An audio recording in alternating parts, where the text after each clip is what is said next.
पवित्रं हि पवित्राणां मंगलानां सुमंगलम साक्षात कृष्ण प्राप्तिकरम। আমাদের অবশ্য ভাগ্য যে এই কলিযুগের দ্বারা সম্ভব হয়েছে, তাই আমরা খুব মন দিয়ে এই ভাগবতী কথা শ্রবণ করব। বলছেন এই ভাগবতী কথা শ্রবণ করলে কি লাভ হয়, কেনই বা আমরা এই ভাগবতী কথা এত কষ্ট করে ধৈর্য ধরে শ্রবণ করব, আমাদের কি উদ্দেশ্য সিদ্ধি হয়? শাস্ত্র বলছেন রোচনার্থ ফলশ্রুতি, যাতে শাস্ত্রকর কার্য মানুষ করতে প্রবৃত্তি হয় এবং তার ফলশ্রুতি কি সেটি শাস্ত্রে কীর্তন করা আছে। বলছেন বিনা প্রয়োজন অনুদৃশ্য মন্দ কি না প্রপচ্যতে, বিনা প্রয়োজনে মূর্খরাও কিছু করতে চায় না, বুদ্ধিমানরা তো করে না। সেজন্য আমাদের প্রয়োজনটা জানতে হবে। এই প্রয়োজনটা জানতে গেলে ভাগবতের মাহাত্ম্য পদ্মপুরাণ, স্কন্দ পুরাণে বর্ণিত আছে, সেগুলি আমাদেরকে শ্রবণ করতে হবে। শ্রীমদ্ ভাগবত মহাপুরাণে ভাগবতের মাহাত্ম্য সার সংক্ষেপে বর্ণনা আছে, কিন্তু পদ্মপুরাণ, স্কন্দ পুরাণে বিশদভাবে লৌকিক পরলৌকিক সব রকম ভাবে বর্ণনা করা আছে। শ্রীমদ্ ভাগবত মহাপুরাণে 18,000 শ্লোক শ্রীকৃষ্ণের আবেশ অবতার।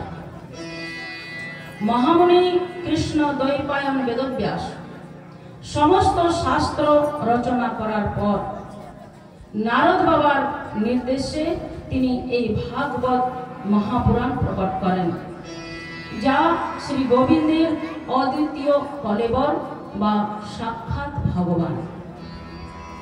এই ভাগবত কথা শ্রবণ করার উদ্দেশ্যই হচ্ছে ভগবানকে হৃদয়ে ধারণ করা।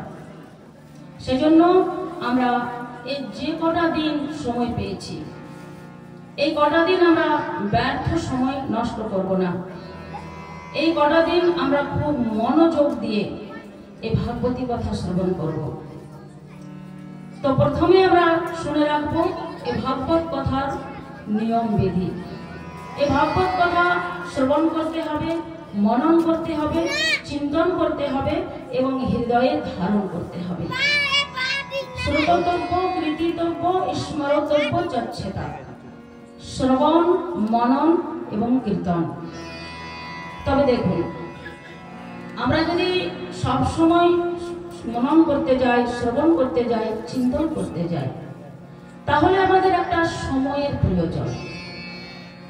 আর এই সময়টায় যদি আমরা অন্য কথা চিন্তন করি বা আমাদের অন্য কোনো জাগতিক বস্তু আমাদের মাথার মধ্যে যদি ঘোরাফেরা করে, তাহলে শ্রবণটা হবে না, মননটা হবে না, চিন্তনটা হবে না।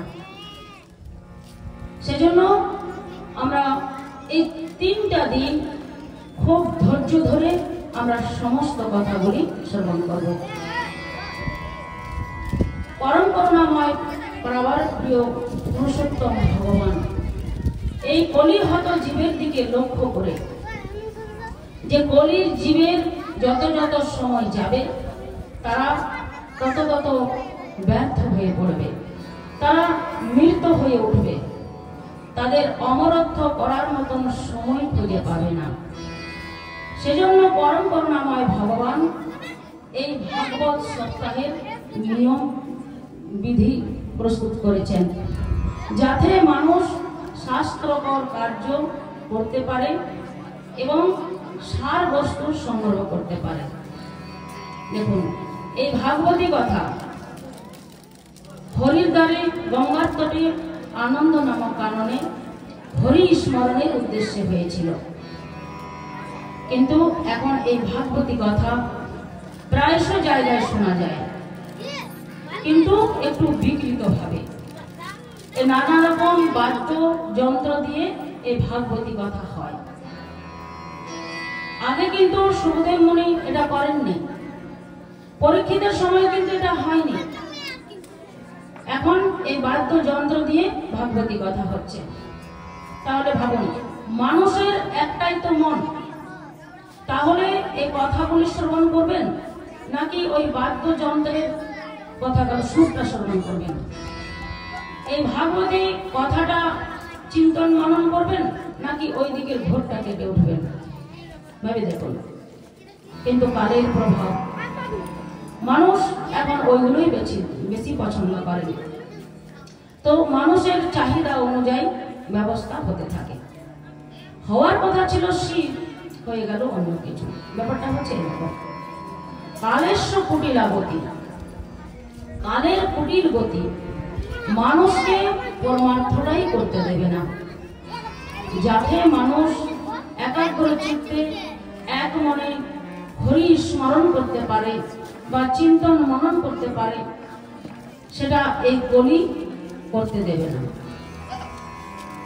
তো যাই হোক, এই সর্বসত্য হর কলি, কলির কাজই হলো সার বস্তুটা সরিয়ে দিয়ে অসার বস্তু দিয়ে জগৎটাকে ভরিয়ে দেবে। ভেবে দেখুন, আজ থেকে 25-30 বছর আগে যারা ভাগবতী কথা শ্রবণ করেছে, তারা কিন্তু এই গান বাজনার মাধ্যমে শ্রবণ করেননি। এখন কিন্তু এই গান বাজনা দিয়ে জগৎটাকে ভরিয়ে দিচ্ছে, মানুষের মনগুলোকে মাতিয়ে দিচ্ছে। যেটা 7 দিনে শ্রবণ মনন করে চলার কথা, সেটা এখন গান বাজনা দিয়ে পার হয়ে যাচ্ছে। তো যাই হোক, যারা বুদ্ধিমান ব্যক্তি তারা সার বস্তুটাই সংগ্রহ করবেন। তো এখানে মহামুনি বেদব্যাস বলছে,